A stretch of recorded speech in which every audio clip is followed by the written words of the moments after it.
ለታቦት እስቲ ትንሽ ንገረኝ። ታቦቱን የሚቀርጸው ሰው ነው። ቀርጾ ከጨረሰ በኋላ ግን ታቦት አይሆን። ታቦት የሚያሰኙ ሶስት ቁም ነገሮች የግድ መኖር አለባቸው። አሁን አልፋና ኦሜጋ ስለተጻፈበት ምን ሰግድለት ስንል አንድ ሰው መከራከር ካማረው እኔ ደብተሬ ላይ አልፋና ኦሜጋ ብዬ ብጽፍልህ የኔ ደብተር ታቦት ነው ወይ ሊለኝ ይችላል። አላል ለዛማ ከሆነ አልፋና ኦሜጋ መጽሐፍ ቅዱስ ላይ ተጽፏል እኮ እሱን ዝም ብለን ታቦት ነው ብለን ለምን አናከብረው? ግድ ካልሆነ ዮሐንስ ወንጌልን ወይም የወንጌሉን ቅጠል ቅዳሴ ይደረግበታል ያልነው ኤክሰፕሽናል ነው እንጂ እንደ ታቦት አይደለም። ታዲያ እንዴት ነው ስሙ ብቻ ነው ወይ? አይደለም። ታቦቱን የምናከብርበት ሶስት ምክንያት አለ።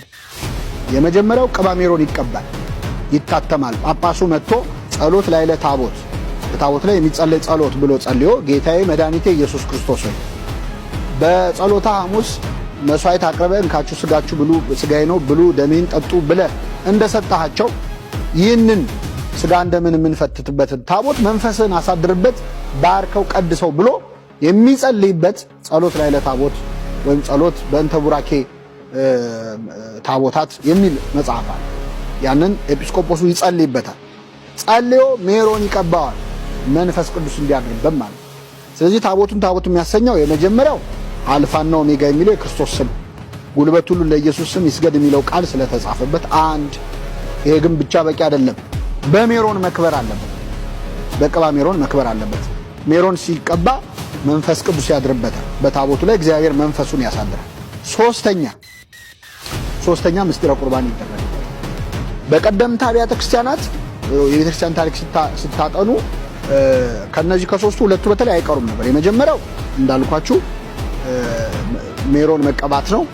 ሁለተኛው ቅዳሴ ማድረግ። ሶስተኛ በእኛ ትራዲሽን ሌሎች የሚያደርጉት የሰማዕታትን አጽም ከመንበሩ ስር ያስቀምጣል።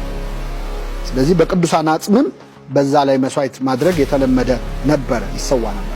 ስለዚህ ታቦቱ የሚባለው ጸሎቱ ተደርጎበት ሜሮን ተቀብቶ የተጻፈው ቃል ሲደመር ቅባ ሜሮን ጸጋ መንፈስ ቅዱስ ሶስተኛ ስጋው ደግሞ ሲፈተትበት ያኔ ሙሉ በሙሉ ታቦት ይሆናል። እግዚአብሔር መንፈሱን በዛ ላይ ያሳድራል። ለምናከብረውን አክብሮት ሁሉ ለማሳየት ምክንያት እናገኛለን። ከዛ ውጭ ግን ታቦት ዝም ብሎ ስለተቀረጸ ታቦት አይሆንም። ለምሳሌ ታቦት ተሰረቀ ሊባል ይችላል። ሰሙ ይችላልላችሁ። ተሸጠ ታቦት ብዙ ገንዘብ ተሸጠ። በተለይ አውሮፓውያኑ ለጦርነት በመጡ ቁጥር ሐሳብ የሰበሰቡት ታቦታትን በጣም በብዛት አሁንም ድረስ በጣም ብዙ በሺ የሚቆጠሩ ታቦታት አሉ። እነሱ እጅ ሲገቡ ታቦት እየዞረ ነው በየቦታው ማለት ነው። ሲጀመር አይደለም አሁን በብሉይ ኪዳንም ታቦት ተሰርቆ ተግዞ ያውቃል። ታቦት ለምን ይሸጣል ለምን ኃይል የለውም የሚሉ ሰዎች ክርስቶስስ ተሸጦ የለውም እንዴ? ታቦቱን እኮ የምናከብረው ስጋና ደሙ ስለተፈተተበት ታቦቱ ላይ ስጋና ደሙ የተፈተተው ክርስቶስስ ተሸጦ የለውም ኃይል የለውም ሊባል ይችላል? አይችልም። ስለዚህ ታቦቱ ሊሰረቅ ይችላል። ግን የሚገርማችሁ ታቦት በተሰረቀ እና ሊነካው የማይገባ ሰው በነካው ሰዓት እግዚአብሔር መንፈሱን ከታቦቱ ላይ ያነሳል።